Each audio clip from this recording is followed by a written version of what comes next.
Power star Pawan Singh के दो सबसे बड़ी खबर। इस वीडियो में शुरू से लेकर अंत तक लगा रहिए। हमेशा ऐसा वीडियो न्यू इन्फॉर्मेशन जितना जल्दी लाने को मैं प्रयास करता हूं आप लोगों तक।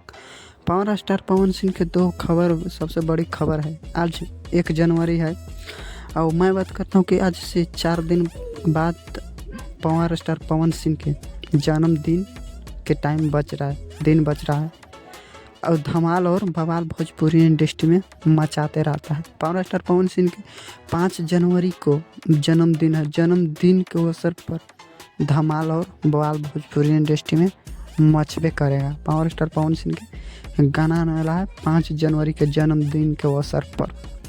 धमाल और बवाल भोजपुरी इंडस्ट्री में मचते रहता है।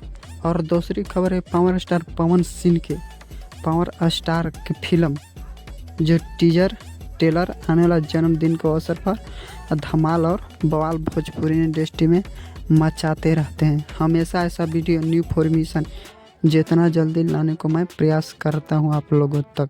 पूरा वीडियो देखने के लिए आप लोगों को धन्यवाद।